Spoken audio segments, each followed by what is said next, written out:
just a question of protecting it from sun and dust. How could I get along without you, Wayne? How can I ever repay you?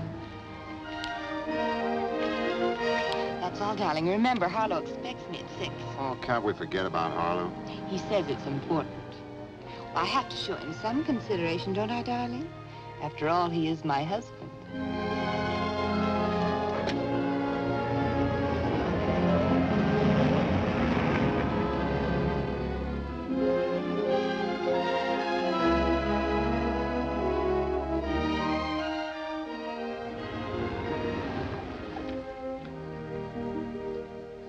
Harlo.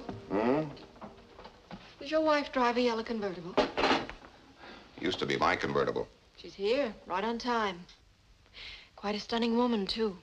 You're sure you don't want her back? I don't want her back. I'd like to have the convertible. It's a good car. That her? Yes, Dad. You two stay in the study. Keep your fingers crossed. I'll yell if I need you.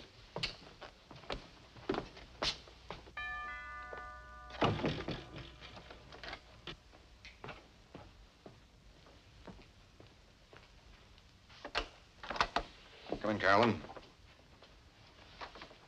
It was sweet of you to invite me. Well, what have you been up to these days, Harlo? Working. Care for martini? Love one. I've been reading about you in the newspapers lately. About me? About the Carolyn Grant Art Studio. One columnist in particular seems to be giving you quite a lot of free publicity. Writes for the Daily Chronicle. It's Wayne Vincent. Yes, the studio really owes a lot to Mr. Vincent. And not just from his plugs in his column, either. You might call him a silent partner. Do you employ him? In a way, yes. As you know, art critics don't make much money. So on the side, for a small fee, Mr. Vincent helps me select the right paintings for the right prices. Carolyn, I'll get to the point. No doubt you're wondering why I asked you here. Naturally. I want a divorce. Harlo, I seem to recall a certain day, almost 2 years ago, when you and I agreed that our temperaments just wouldn't make for a happy marriage. At that time, I suggested divorce myself. You were the one who wanted this arrangement for living separately. Well, it seems simpler that way. Besides, I never dreamed I'd want to marry again. Sounds like you're in love. Can you think of any reason why I shouldn't be? Yes, I can think of one reason. What's that? You're already married. That's why I'm asking you to divorce me. But Harlo, I'm quite happy with our present arrangement. You know, I've been reading the papers, too. Your company seems to be expanding by the day. Now, why should I agree to a set alimony when under the present arrangement, my own income expands with yours? We're not living together. Yet I pay the bills as if we were man and wife. We are man and wife. Perhaps you're lonely, darling. Perhaps you'd like me to move back with you again. Perish the thought. The only way you can perish that thought is to pay for it. But I am paying for it. And you'll continue to pay for it on the 1st of every month. Carolyn, when a man pays for his freedom, he'd like to enjoy that freedom. But Harlo, the courts don't allow two parties to just agree on a divorce. Why, it's done all the time. Well, it won't be done this time. I have no intention of suing you. You'd look pretty silly in court, Harlo, darling, trying to tell the court you'd like a divorce just so you can marry somebody else. Suppose I offer you the same percentage in the future that you're getting now. But that doesn't make sense, dear. Why should I even bother with a divorce if I can't better my present arrangement? How much better do you want it? Same percentage plus $200,000 cash settlement. 200? Where would I get that? I'd have to sell half the firm. Why don't you sell your father's half? He's getting old. It's time the old buzzard retired anyhow. Why? That's the most expensive martini you ever threw away, Harlo. It just cost you another $100,000. Harlo, losing your temper won't help any. Is this the young lady who changed your mind about marriage? Yes, Louise Nelson. I'm sorry I didn't meet her before I met you. But you didn't, darling. She's cute, Harlo. I'm surprised you don't think she's worth enough to warrant offering me a reasonable settlement. I did offer you a reasonable settlement. Carolyn, if you'll accept his offer, I'll add my check to it. $30,000. $30,000. That's not a settlement, Pop. That's a tip.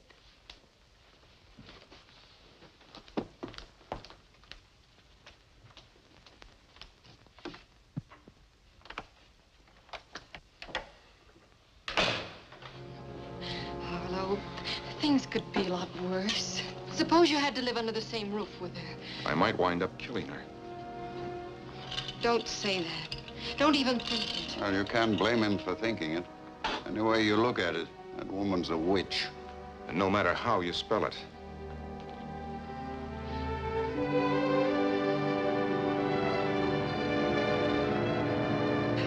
Good morning, Miss Allen. Hi, Otto.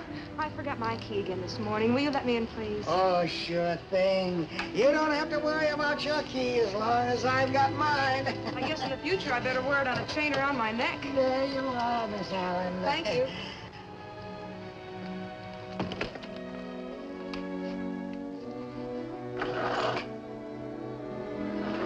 Carolyn, it's me.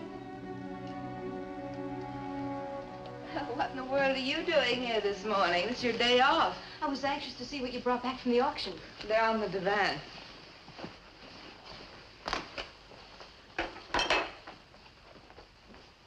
Oh, it's lovely. Who did it? Young chap just out of art school. Mr. Vincent heard about him on his last trip to San Francisco.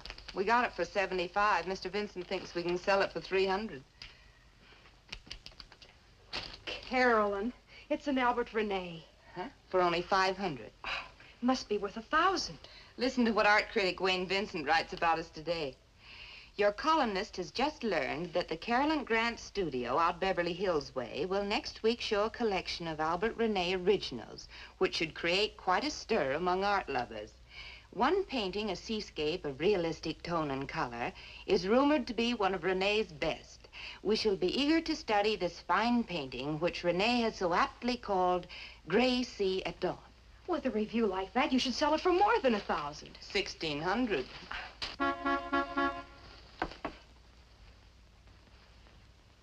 I thought it might be Dick. I told him he could pick me up anytime after 9. I'm anxious to meet him, Betty. Where's he taking you? The beach? Newport. He bought a new boat.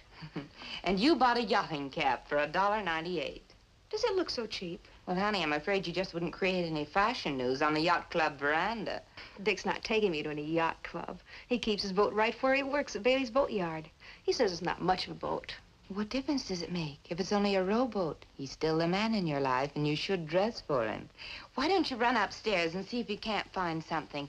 Try that outfit I was supposed to wear at the Pacific Yacht Club party. It's more your size than mine anyhow. Oh, Carolyn, you're an angel. If Dick shows up while I'm changing, will you keep him entertained for me? I'll try my best.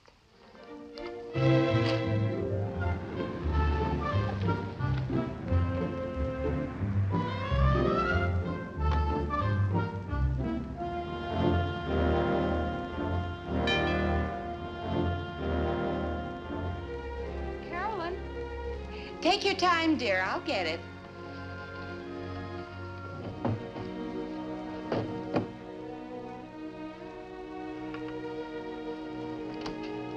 Come in. Oh, hello. I'm Dick Sawyer. Betty said I could pick her up any time after 9. Come in, make yourself comfortable. She'll be down in a few minutes. I'm Carolyn Grant. Won't you sit down? Glad to meet you, Mrs. Grant. The name's Carolyn. Can I get you something to drink? Oh, nothing, thanks. Betty tells me you bought a new boat. What kind of a yacht is it? Sail or power? Well, in the first place, you can hardly call it a yacht. The guy I bought it from's a fisherman. It's a 30-footer. Needs work, but the engine's in good shape. Does it have a cabin? Sure. A couple of bunks, head, galley. In fact, as soon as my rent's up, I'll start living aboard. What does your prospective wife think about living aboard a boat? Betty doesn't go for it at all. We'll spend a honeymoon cruising around the island, but after that, we'll just be using the boat on weekends. Betty wants to find a little house someplace. So marriage strands the sailor on the beach. Well, I'm not the first sailor to get himself beached. Betty's a wonderful girl. I'm happy for you both. Let's talk about the boat some more. Is there any chance you might take a lonely girl for a sail someday? Sure. Why don't you drive down the harbor with Betty sometime? With Betty? I'd feel like an intruder. There's an old saying, you know, two's company and three's a crowd. Maybe when I'm going down to Laguna one day, I could stop by Newport for a few minutes, just to look the boat over. Oh, sure. Captain Sawyer?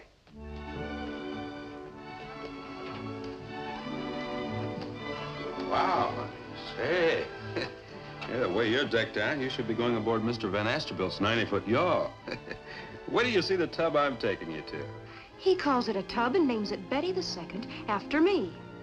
I ought to give you your diamond ring back. Good. I'll turn it in on a new anchor. It is your new anchor. Looks like you're hooked, sailor. You bet he is. Thanks, Carolyn, for everything. See you tomorrow. Goodbye, and have fun, you two. Bye-bye.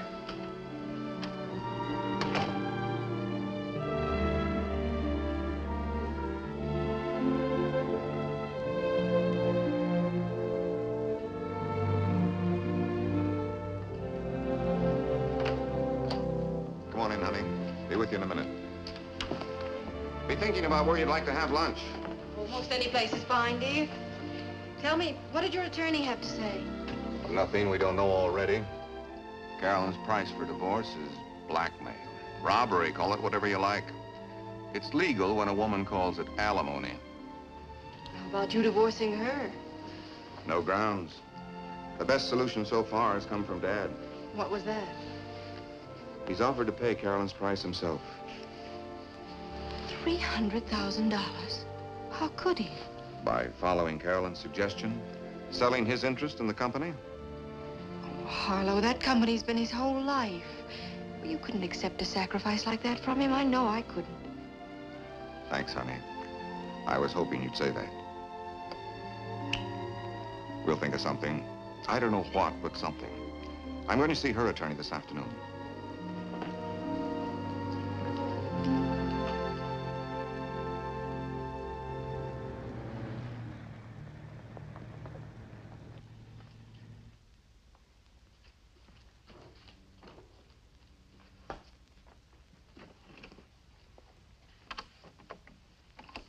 Morning, Beth.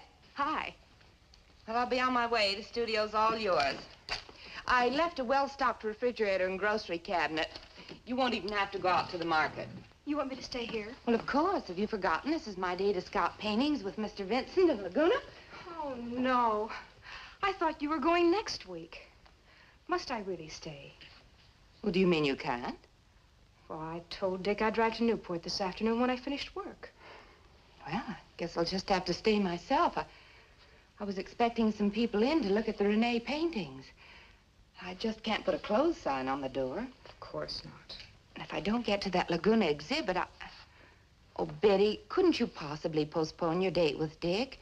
I'm sorry for the misunderstanding. But after all, you did lead me to believe you could take over for me.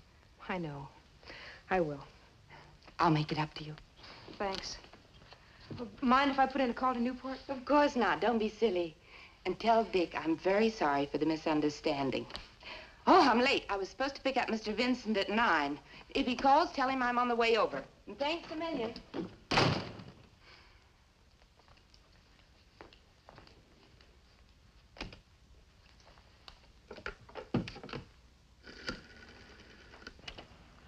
Well, that's sure tough, hon, but what can we do about it? If you gotta work, you gotta work. What do you mean, take some other gal out? Oh, I might take the boat out for a few hours, maybe fish a little. But if I go, I'll go alone. What's that? Sure. Sure, I love you. Bye, hon. Thanks for the use of the phone. Don't mention it.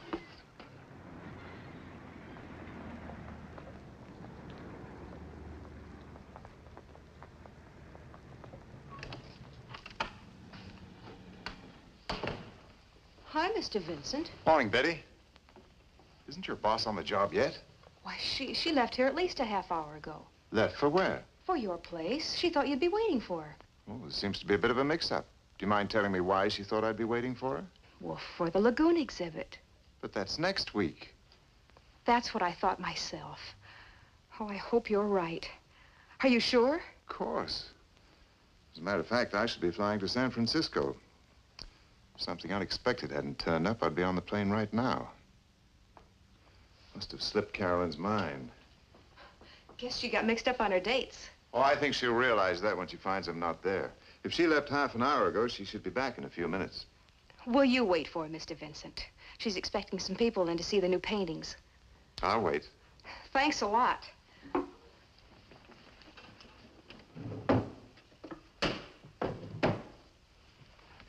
Bye, Mr. Vincent. Just tell Carolyn I went to Newport after all. She'll understand.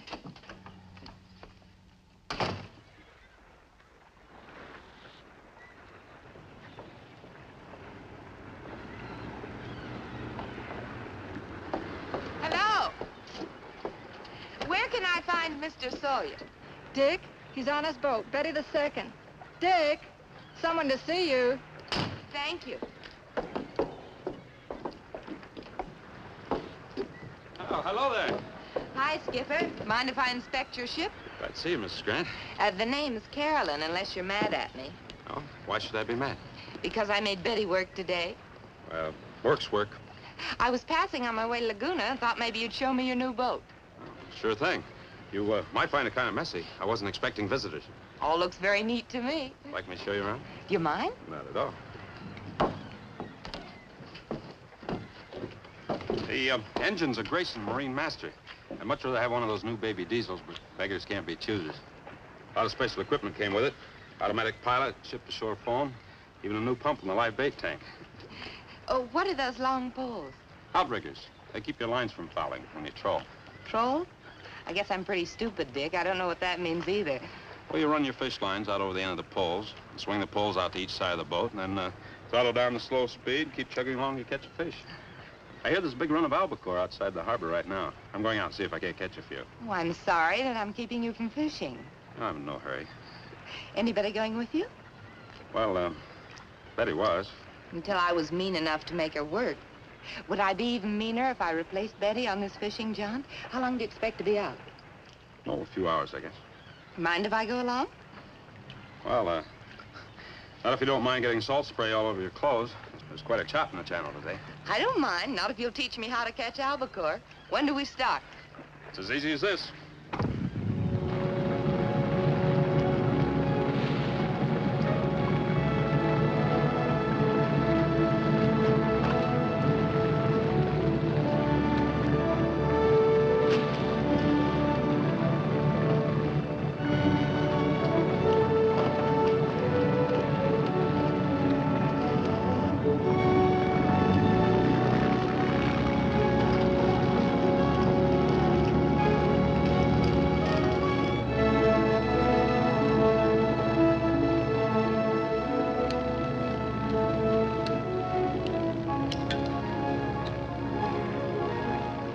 Thanks, Dick. You're welcome.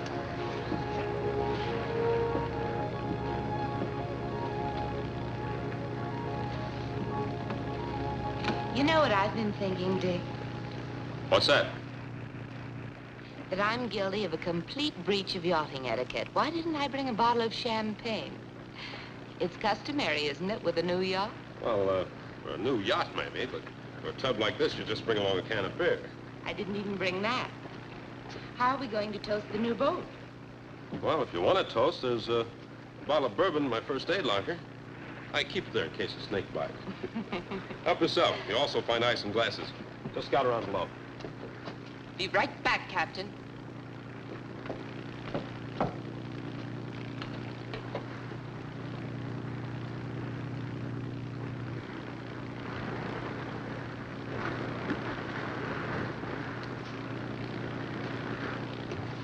Find everything you need down there? Everything but the ice. Oh, it's in the locker under the galley sink. I'll get it for you. Oh, is it safe for you to leave without anybody steering the boat? Somebody is steering the boat. Iron Mike. Now, don't look so puzzled. Iron Mike's an automatic pilot. Can hold a course as well as any helmsman. Amazing. How far can this mechanical captain take it? Well, we either hit something or run out of gas. How do you like the book so far? I like everything about it, Dick. I especially like Iron Mike.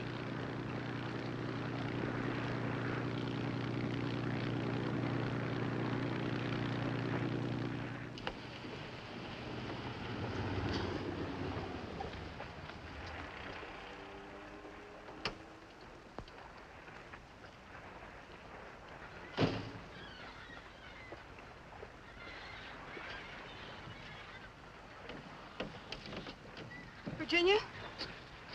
Hi, Daddy. Thought I might be able to catch Dick before he went fishing. When did he leave? They left an hour ago, Dick and the lady. Did they say when they'd be back? No, they didn't say. Thanks, Virginia.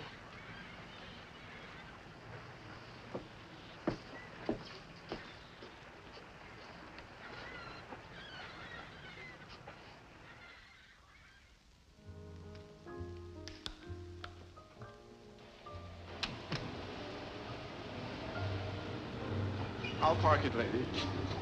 About how long do you think you'll be? Only a couple of minutes. We're picking someone up. Can I just leave it here? I'll be fine, miss. I'll bring him right out, Louise.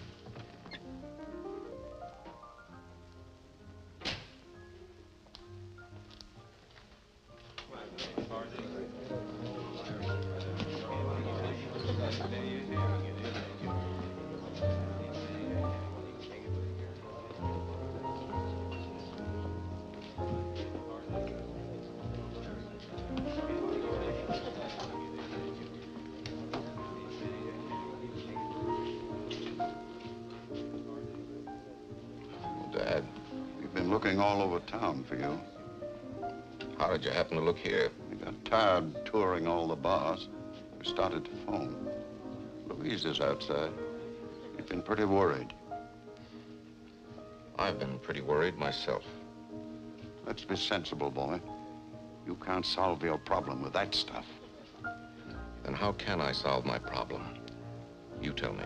Yes, sir. What'll it be? Oh, thank you. We're leaving. I hate to have Louise see you like this, but you've kept her waiting long enough. You said it, Dad. I have kept her waiting long enough. Oh, let's face it. Carolyn isn't going to give me a divorce. We all know it. Can I ask a girl like Louise to wait forever? You know I can't. The sooner she gets out of my life, the better. For her, I mean. Did you see Carolyn's attorney? Why do you think I'm sitting on this bar stool? Was Carolyn there, too? Out of town.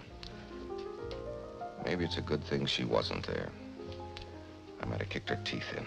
What did her attorney say? Same thing. Divorce on Carolyn's terms or no divorce at all. First thing in the morning, I'm going to hire private detectives to watch her day and night. We'll get something on that woman, even if we have to frame it ourselves. Now finish your drink and let's go. I'm not going. Why not? I'm going to sit right here and drink myself blotto. Where's your car? The parking lot. No one will steal it. I locked it. I'm not afraid of anyone stealing it. I'm worried about you driving it. Give me your keys. Dad, I know what I'm doing. Do you? I wonder.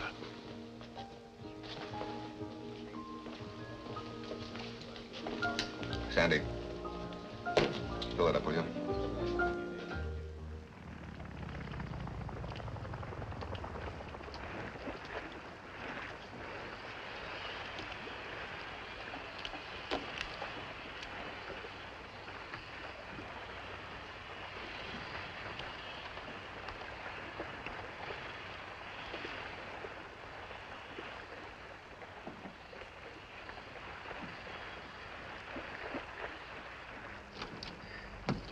Thanks, Dick. It was wonderful. Glad you enjoyed it.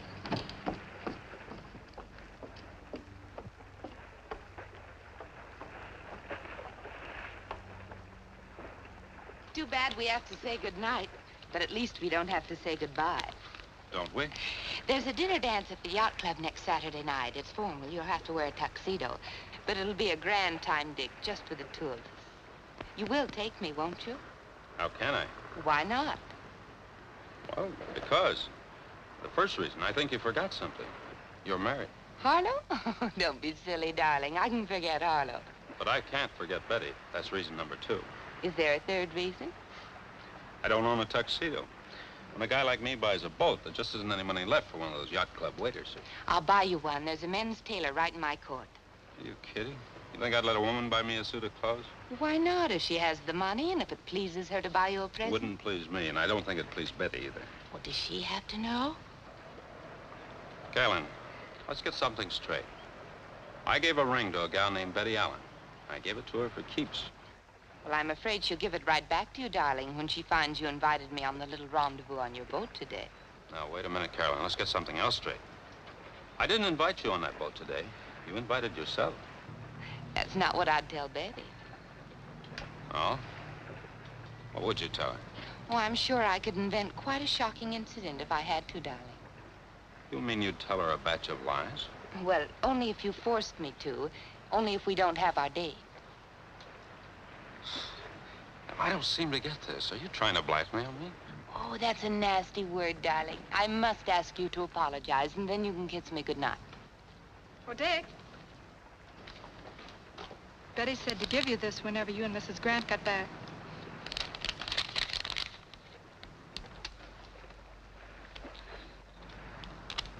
But why, Virginia?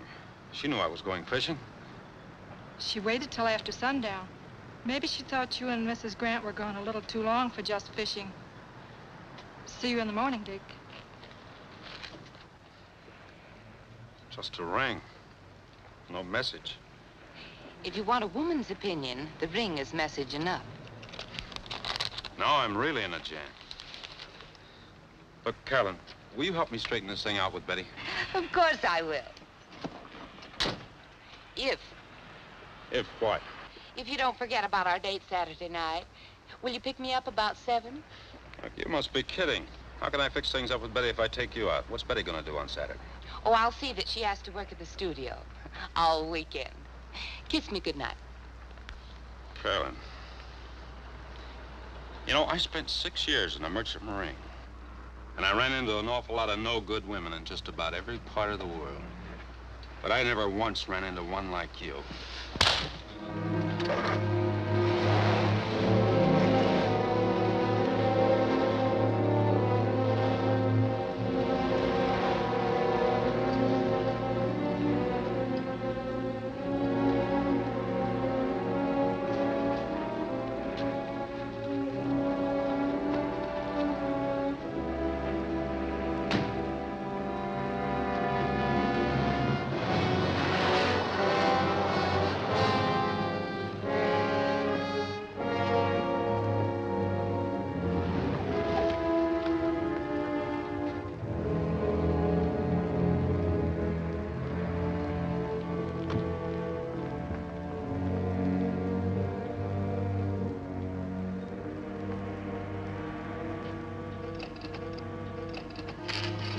Hello. I was worried, darling. Where were you? I don't suppose Betty came back here, did she? Yes, she was here earlier. She seemed quite upset. What happened between you two? What did she tell you? Oh, nothing, but it was obvious that something had happened.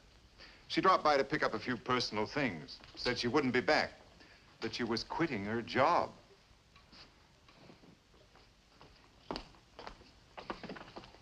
Wayne, if I can reach her, I'd like to talk to her privately.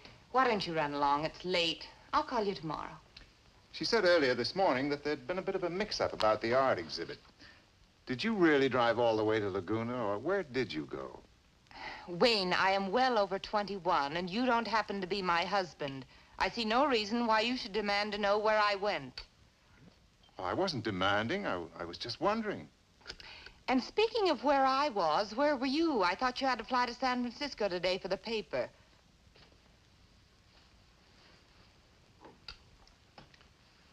Carolyn, I've got some bad news for us. I won't be flying anywhere for the newspaper again. They found out about us. About us? What do you mean? About my using the column to foster a private enterprise. Very serious offense in the newspaper business. They dismissed me without notice. Oh, don't worry about that, dear. With your talent, you can easily get a column into some other paper, and then we can just go on as before. Why don't you try the Star-Dispatch? They sell more papers anyhow. And if they sell more papers, we sell more paintings. No, you don't understand. I won't be able to write a column for any newspaper in the country, or any other type of publication for that matter. You mean you've been blacklisted? I'm afraid so. This really is serious. Without the help of your column, my sales are bound to drop. But I can still help you buy. Well, how much buying can I do if my sales drop off to nothing? We'll retrench, Carolyn. After all, we have one thing to be thankful for. We still have each other. But you have no job. What do you expect me to do, support you from now on? No, of course not. I can find some other work in another line, something not in the art field. Well, what else do you know except in the art field? What good are you to me if you work in some gas station? If I need my car washed, I can stop down at the corner. Good night, Wayne. I don't believe it. I lose my job, my career, my future in the art business, all for you, and now you throw me out. You never cared for me at all, did you? Let's not be silly, Wayne. If it's love I wanted, I'm still young enough. I don't have to settle for a man your age. Oh, don't be an old fool! I'm sorry.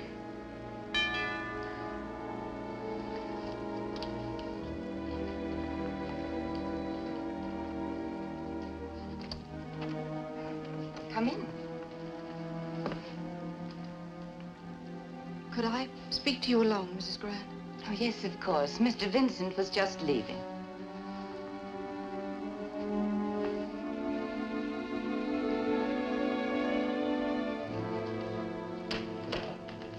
Will you please be brief? It's late.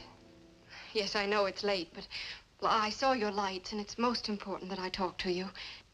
I'm sure you can guess why I'm here. To try and make you see that your present attitude isn't helping anyone, Mrs. Grant. Not even yourself. I'm quite able to look after myself, thank you. Must you take care of yourself at the expense of 3 lives? Your life, Harlo's, and who's the third person? Your own. You're young and attractive. You have talent. Harlo's willing to make any kind of a reasonable settlement. I'm sure that with all that and your own freedom... I can take care of my own future in my own way. Good night.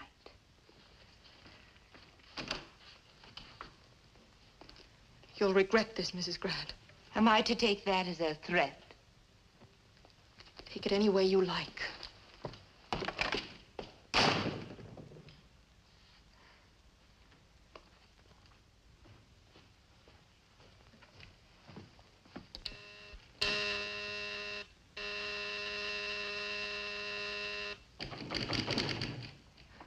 Who is it? Dick, I've got to talk to you. It's too late. There's nothing to talk about. There's everything to talk about. Now, look, honey. It's no use, Dick. We're finished. Ah. So you're not even going to give me a chance to explain? What's there to explain? Everything. In the first place, that woman's not worth you and I breaking up over. Apparently you thought she was. Oh, please, Betty, that's not true. Isn't it? Listen, honey, I was going to take the boat out anyway today. When Carolyn invited herself along, I didn't have any... She didn't invite herself. You invited her. Where'd you get that idea? Carolyn. She called me not 2 minutes ago. And told you I invited her on the boat. She also told me you invited her for a weekend at the island. Of course, invited might not be the right word. Honey, that woman's an out-and-out liar. I didn't invite her any place. Do you expect me to believe that? Sure I do. Are you going to take her word against the word of the man you're engaged to marry? The man I was engaged to marry. Just leave, Dick, and please don't ever come back. Maybe there's still a chance for you to lure Carolyn on your boat again. And no doubt you can. I know Carolyn.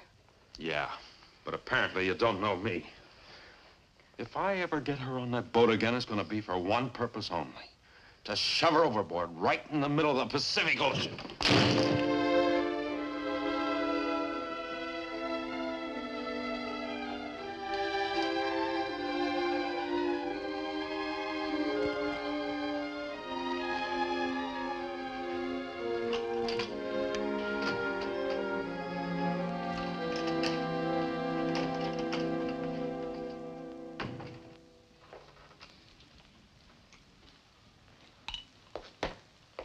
I can sympathize with you, Mr. Grant, but I can't give you another drink.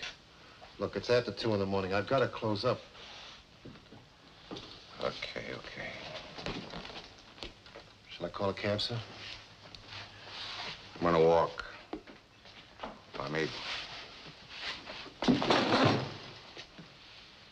You won't try to drive, will you, sir? I can't drive. Where did I get plastered tonight? I can't say as I blame you, Mr. Grant. That wife of yours is half the louse you say she is.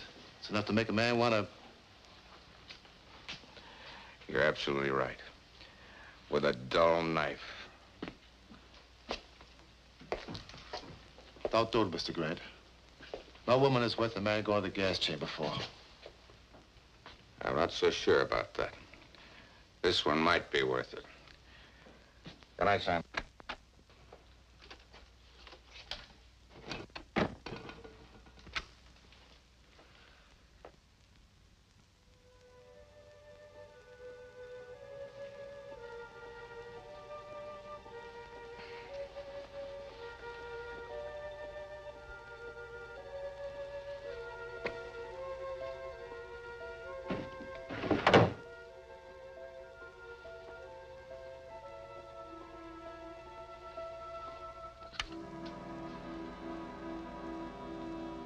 Betty, is that you?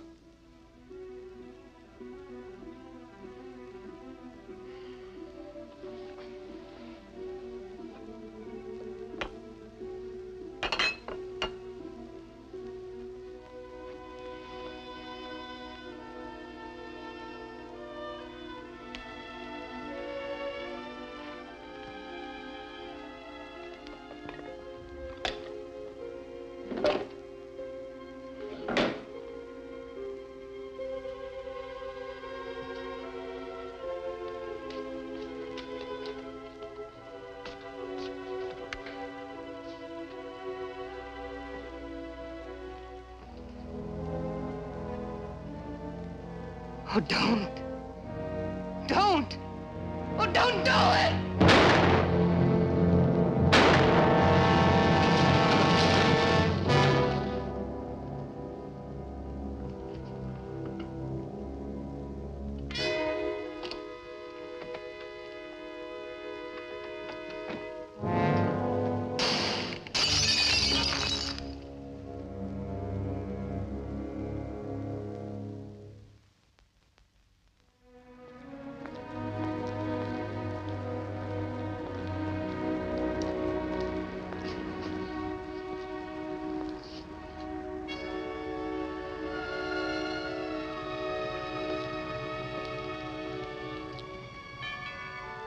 Mrs. Grant?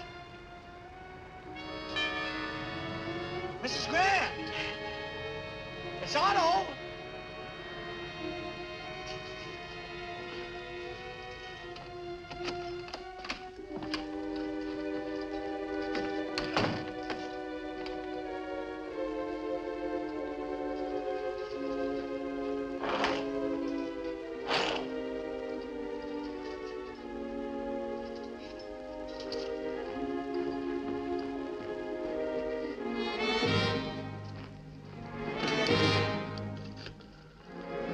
Hello, operator. How do I get an ambulance?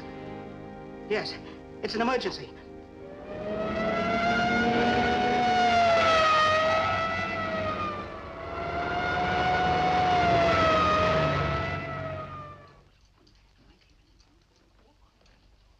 You want any more pictures, Lieutenant? I'll have to go out to the car and get some flash bulbs.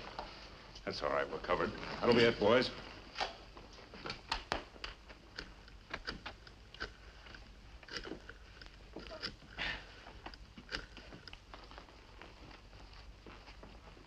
Hello, this is Lieutenant Colton. Put me through to Captain Hostetter homicide. Teddy, here's the score.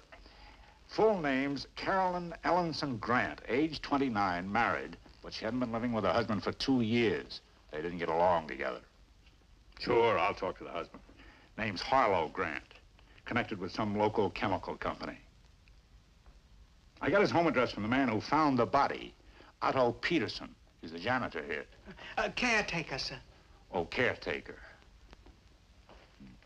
Anyhow, he also gave me the address of a young woman named Betty Allen. Seems she worked for Mrs. Grant in the art business, but they had a disagreement. And Betty Allen quit her job. Sure, I'll talk to her. I sent Wells to pick them both up, the husband and the Allen girl.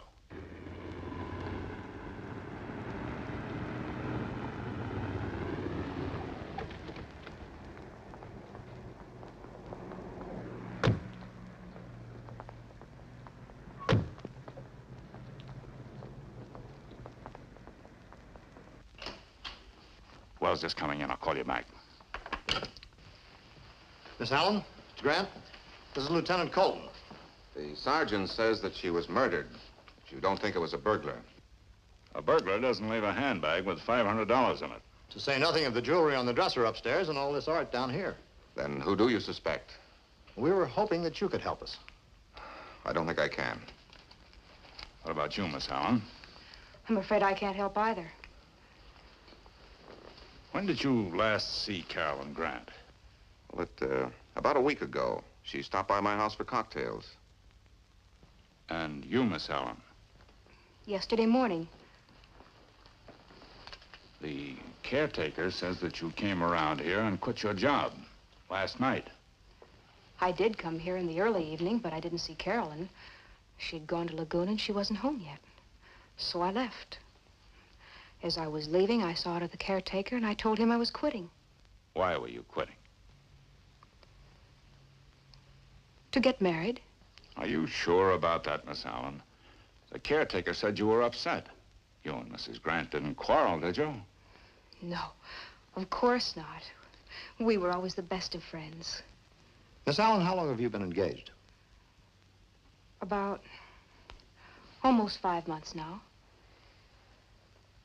Don't you have an engagement ring?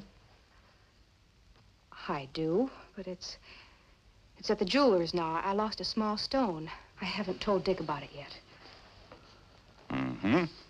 Mr. Grant, your wife died shortly after 3 a.m. Her watch stopped. It broke when she fell down the stairs. Well, I thought you... You mean she was killed by a fall? She was killed by a gun. And we're going to have to ask both you and Miss Allen to prove where you were at 3 a.m. In other words, I have to produce a witness for that hour? Exactly. Where were you, Miss Allen? At my apartment. Alone? No. Dick was with me. Till almost 4, and then he drove back to Newport. He lives in Newport. Yes. He lives on his boat at Bailey's Boatyard. If we should have to talk to him, Miss Allen, I promise not to disclose the secret of your missing engagement ring. So you can entrust us with his full name. What is it? Dick Sawyer. Richard Sawyer.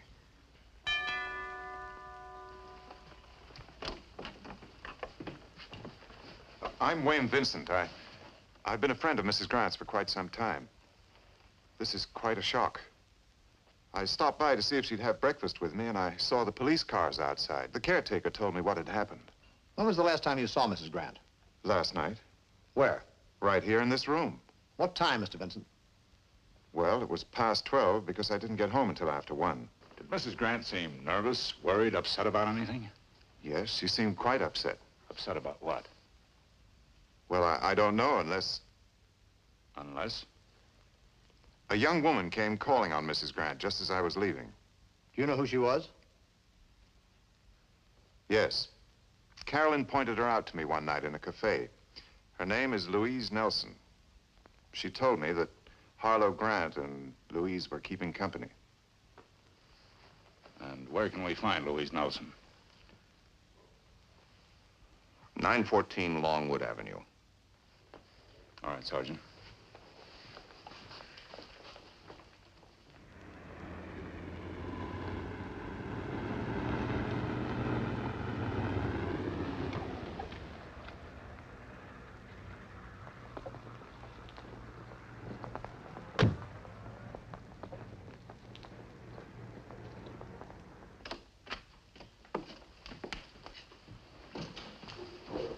Lieutenant's upstairs. We'll talk to you in a few minutes, Miss Nelson.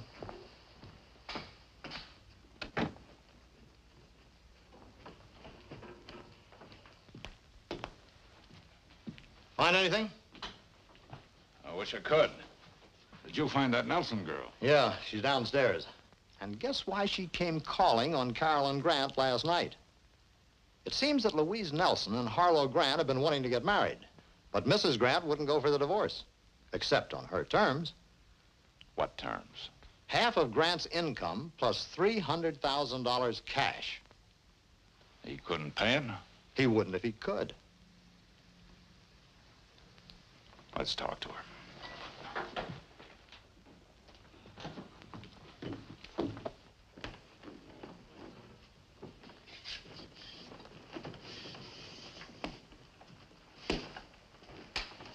Miss Nelson, I understand you came here last night to ask Mrs. Grant to divorce her husband. Well, yes. What time did you leave? Well, I don't remember the exact time. It was after midnight. She put me out almost as soon as I came in. Were you angry? That woman would make anyone angry, Lieutenant. She was greedy and vicious. Miss Nelson, do you own any kind of pistol, revolver, automatic? No. Why do you ask? How about you? Own any firearms? Well, yes. As a matter of fact, I have a small collection of handguns. Early dueling pieces, derringers, things like that. Anything modern? Cartridge gun? Foreign makes, early automatics.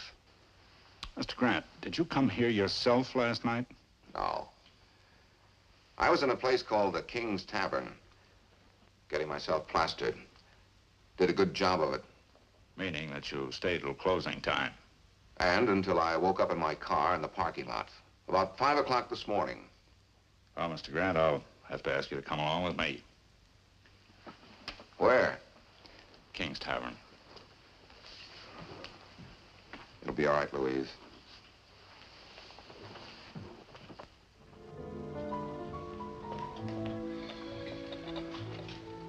I can use this. Thanks a lot, Sandy. All right, Mr. Grant, my pleasure. Mr. Grant says he left after you closed up. After that, he went out to the parking lot and fell asleep in his car till 5 in the morning. Can you verify that? Well, I can verify he left here a little after 2. As for the parking lot, how would I know? I leave right after I lock up. How about the parking attendant? Oh, he goes home as soon as we close. Look, Lieutenant, I was in no condition to drive when I left here last night. So I went out in the car and slept it off. But nobody saw you between the hours of 2 and 5. What kind of a mood was he in? Happy drunk, sleepy drunk, fighting drunk? What? Well, I guess you'd call it a bitter drunk. Seems this wife of his, this Carolyn Grant, she wouldn't give him a divorce. Now, wait a minute. How do you know that? Well, you spent half the night bending my ear about it, Mr. Grant. Boy, I must have been drunk. I don't remember. Do you, by any chance, remember driving over to Carolyn Grant's studio at 3 a.m.? Look, I told you before. I didn't drive anywhere last night. Where did he say he was going after he left? He didn't say. All he said was... Said what? Well, I guess he was kidding. Kidding about what? About getting rid of his wife. With a dull knife. Sandy, I might have said it, but I didn't mean it. Oh, I know that, Mr. Grant. What else did he say? Well, when I told him that no woman was worth the man going to the gas chamber for, he said, I'm not so sure. Maybe this one is worth it. Was his wife killed with a dull knife? With a gun. Let's go down and take a look at your collection, Mr. Grant. I may want to show it to a friend of mine downtown. He's quite a collector himself. Works for the police department. Bureau of Ballistics. That's fine. Call me again. Yeah. What's the report from ballistics? Carolyn Grant was killed with a .25 caliber automatic, German make, pocket Mauser. Fires a special cartridge. Very few of them in the country. Sounds sort of like a collector's item. I never owned a gun like that in my life. You could be telling the truth. How do we know?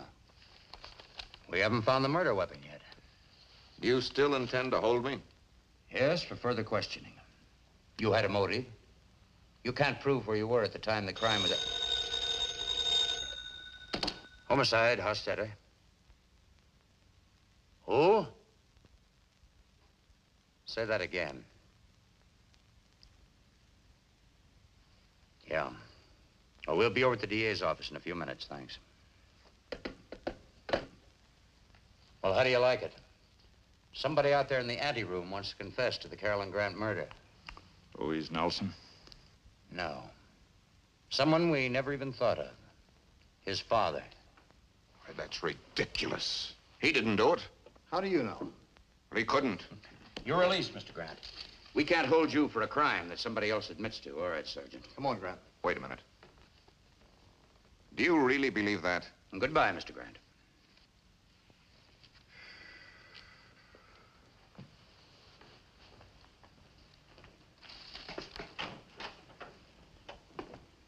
Do you believe it? I doubt it. But maybe if we give Harlo Grant enough rope, he'll hang himself. Let's go to the DA's office.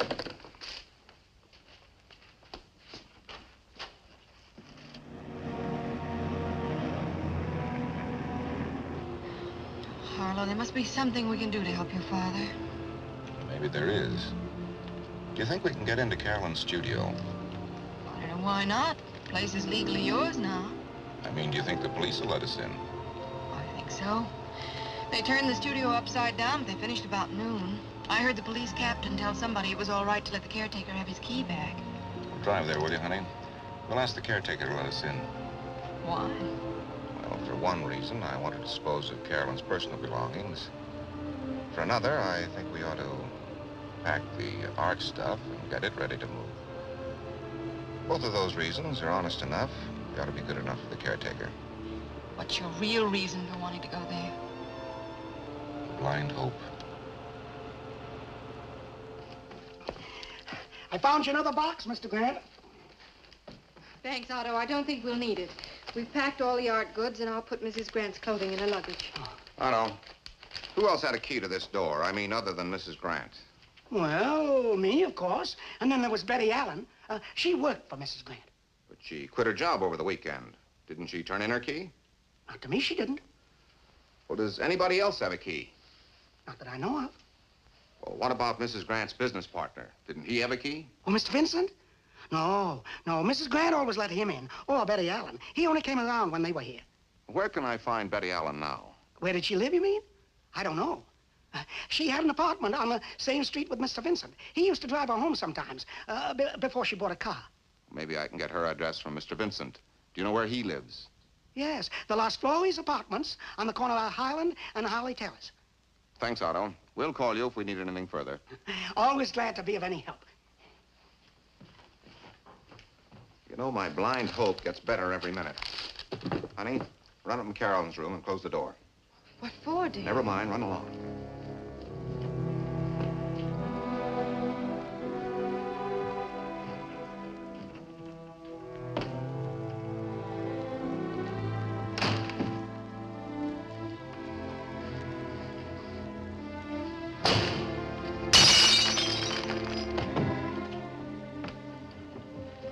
Harlo, what on earth was that?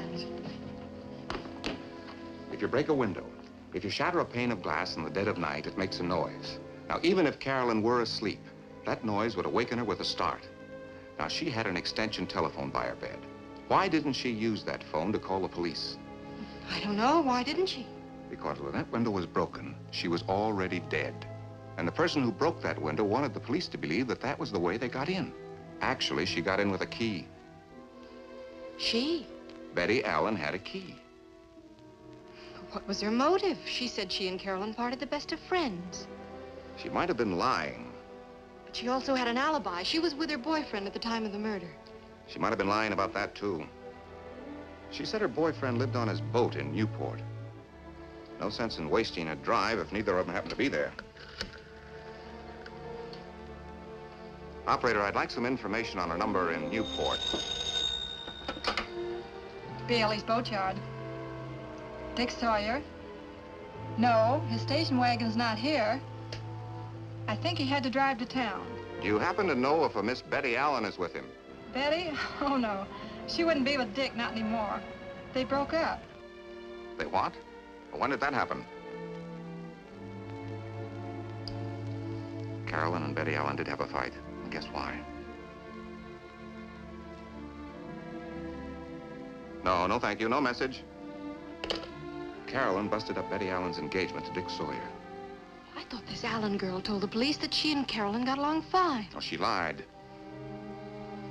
I wonder who she's covering up for, herself or her boyfriend. I'll ask Wayne Vincent where she lives. I'll go with you. No, no, honey. If Betty Allen does have a .25 automatic in her hand, I don't want you with me. I'll borrow your car. You run upstairs and finish that packing. I wish you wouldn't go alone. Can't you call the police? No, I've got a hunch I'll do better if I just walk in on her. But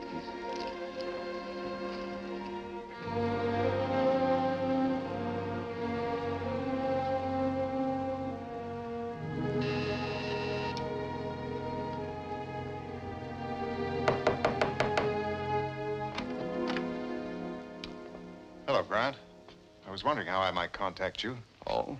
What did you want to contact me about? Well, as you know, I was Mrs. Grant's business partner, and a few of the little paintings over at the studio happen to be my own personal property, and I'd like to get them back. You can stop by my home. I'll give you a card with my address. I've had all of Carolyn's art objects wrapped and stacked for the movers. They're going to pick them up the first thing in the morning, transfer them to my home. Here's the address. You can pick them up anytime after 10. Thanks. Now, I'd like to ask you for an address. The caretaker at the art studio so that you might help me find Betty Allen. Oh, yes, she's at the Fairview Court. Naturally, I always think a man's innocent until proven guilty, but the last news flash I heard on my radio said that you were still being held as a suspect. Yes, I've been released. They're now holding my father. You mean for what happened to Carolyn? Oh, surely they don't think... They may think he's guilty. I don't. He only confessed because he thought he might get me off the hook. Your father confessed? His confession won't mean a thing when they start asking him to back it up. You see, in the first place, my father's never shot a gun. He doesn't even know the make or caliber of the murder weapon. But the police know? Well, from the ballistics report. They'll ask him where he got the gun, what the caliber was, what he did with the gun after he shot Carolyn. Dad doesn't know enough about guns to make his confession stick for even a day.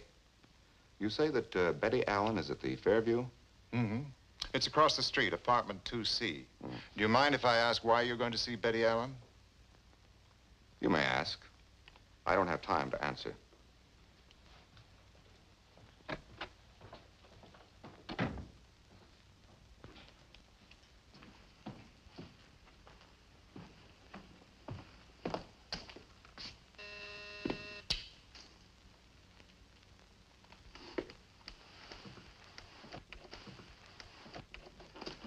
May I please see you for a moment, Miss Allen? Well, I was expecting somebody. All right. I see you haven't gotten your engagement ring back from the jeweler's yet. That is the story you told the police, isn't it? Just what are you trying to imply? That your ring never went to the jeweler's at all. That you put it in an envelope, gave it to the girl at Bailey's boatyard, asked her to give it to Dick Sawyer when he returned from his little fishing trip with Carolyn. Are there any other lies you care to accuse me of, Mr. Grant? Lots more. You said that you had no quarrel with Carolyn. That was the biggest lie of all. You quarreled with her over this fellow Dick Sawyer. She broke up your engagement with him. That's why you quit your job. That's why you killed Carolyn. I what? You've been caught in your own lies, and you know it. It's about time you started telling the truth. You did kill Carolyn, didn't you? Hey, take your hands off her. Dick. So you're both in on the murder. Hey, honey, who is this joker? What's he talking about? Harlo Grant. He's her husband. He somehow found out I lied to the police. Well, then why not start telling the truth? Well, that's what I advised her. Guess I was afraid to admit I lied. Will they prosecute me for it? Well, I don't know, honey, but being prosecuted for lying isn't nearly as bad as being prosecuted for murder. Then she admits that she was lying. But not for herself. For me, she thought I killed Carolyn. Oh, not really, Dick, but I did know you left here mad enough to do something. I tried to stop you. I talked to her on the phone from Newport a couple hours ago. We got the whole mess straightened out. And I can prove that I was back in Newport before 3 a.m. Then if neither of you killed Carolyn, who did?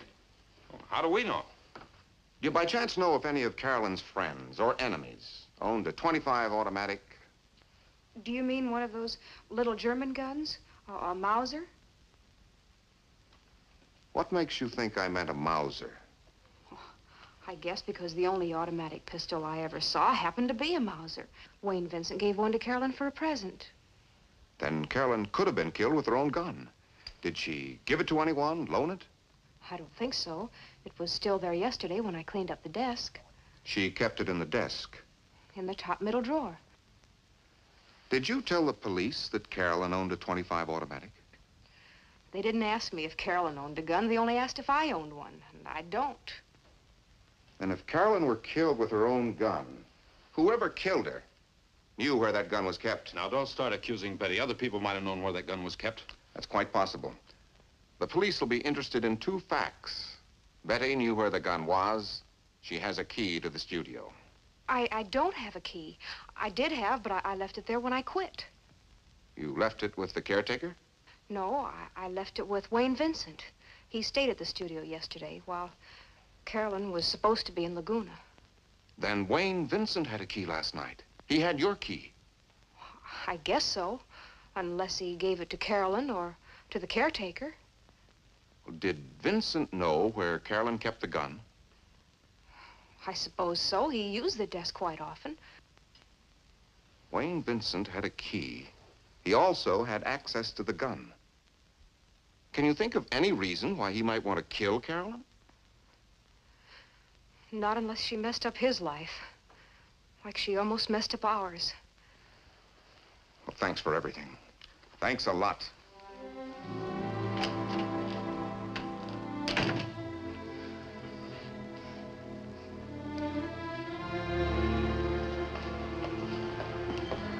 Good day, Miss Seeger. Good night, Otto. See you tomorrow.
Hello.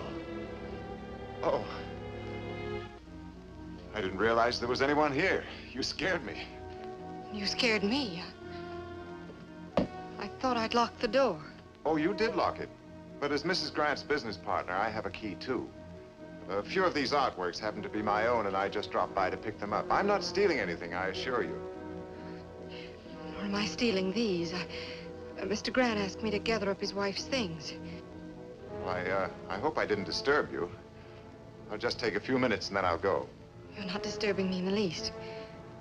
If you don't mind, I'll go on with my job. Mr. Grant's calling for me in just a few minutes.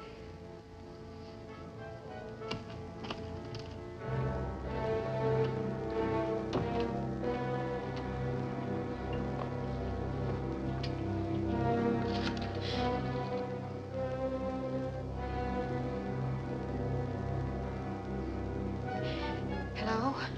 Hello, operator. Would you get me the police department, please? This might be an emergency. Hello? Hello? Hello, would you connect me with either Captain Hostetter or Lieutenant Colton? Right away, please.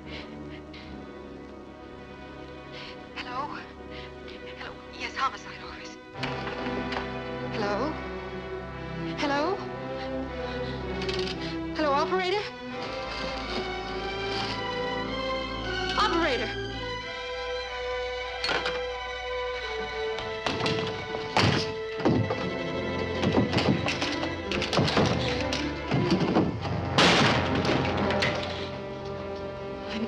I meant it when I said Mr. Grant will be here any minute.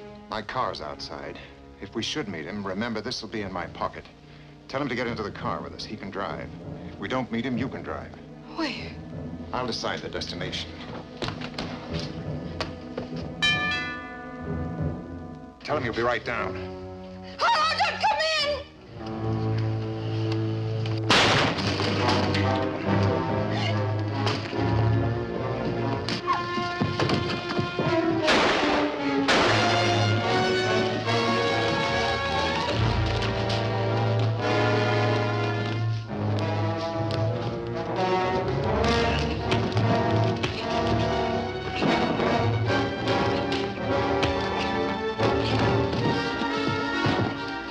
Don't!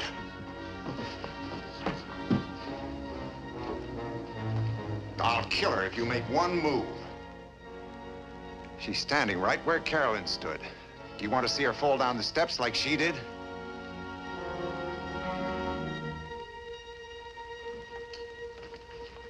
Drop it. All right, Vincent.